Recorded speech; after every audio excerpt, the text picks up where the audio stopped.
అంటే వారం క్రితం వర్షపాతం ఎంత నమోదైంది అని చెప్పి చూస్తే కోస్తా జిల్లాల్లో వర్షపాతం లోటు -23.1% లోతు. రాయలసీమ జిల్లాల్లో అయితే వర్షపాతం లోటు -50.3% లోటుతో ఇవాళ వర్షపాతం నమోదవుతా ఉంది. ఇంత దారుణంగా రైతన్నల పరిస్థితులు ఉంటే ఈ పెద్ద మనిషి చంద్రబాబు నాయుడు గారు ఏం చేస్తా ఉన్నారో తెలుసా? జాతీయ రాజకీయాలంటూ కొత్త డ్రామాలు మొదలుపెట్టాడు ఈ పెద్ద మనిషి చంద్రబాబు నాయుడు గారు.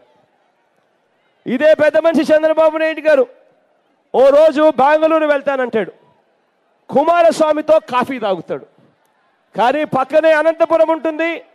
ఆ అనంతపురంలో వెళ్ళి కరువు బారిన పడిన ఆ రైతన్నలకు తోడుగా ఉండాలి అన్న ఆలోచన మాత్రం చంద్రబాబు నాయుడు గారికి రాదు. మరుసటి రోజు ఇదే చంద్రబాబు నాయుడు గారు మళ్ళీ విమానం ఎక్కుతాడు, జాతీయ రాజకీయాలంటూ చెన్నై వెళ్తాడు. చెన్నై వెళ్ళి ఏం చేస్తాడు? స్టాలిన్తో కలిసి ఇడ్లీ సాంబార్ తింటాడు ఈ పెద్ద మనిషి. స్టాలిన్తో కలుస్తాడు, ఇడ్లీ సాంబార్ తింటాడు. కానీ ఆ చెన్నై పక్కనే తన సొంత జిల్లా చిత్తూరు ఉంది. ఆ చిత్తూరులో రైతులు అల్లాడుతూ ఉన్నారు అన్న ధ్యాస ఏమాత్రం కూడా చంద్రబాబు నాయుడు గారికి పట్టదు. అంతటితో ఆగడు.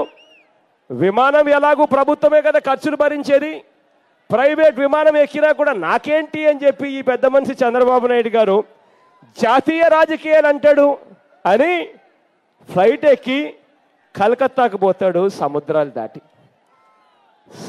దాటి కలకత్తాకు వెళ్ళి ఏం చేస్తాడు? మమతా బెనర్జీతో చికెన్ తింటాడు ఈ పెద్ద మనిషి.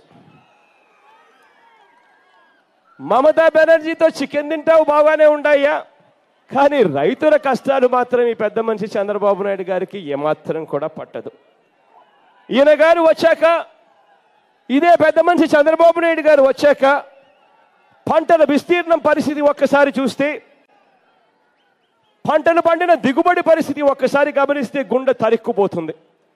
ఒకసారి 2008-9కి సంబంధించిన లెక్కలు చూస్తే, నాన్నగారి చివరి సంవత్సరంలో 2008-9లో నాన్నగారి హయాంలో 10 సంవత్సరాల కిందట లెక్కలు చూస్తే, నాన్నగారి హయాంలో అప్పట్లో పంటల విస్తీర్ణం 42.70 లక్షల హెక్టార్లలో పంటలు పండిస్తే, 2017-18 వచ్చేసరికి చంద్రబాబు నాయుడు గారి హయాంలో అది అక్షరాల పడిపోయి 40 లక్షల హెక్టార్లకు పడిపోయిన పరిస్థితి కనిపిస్తుంది.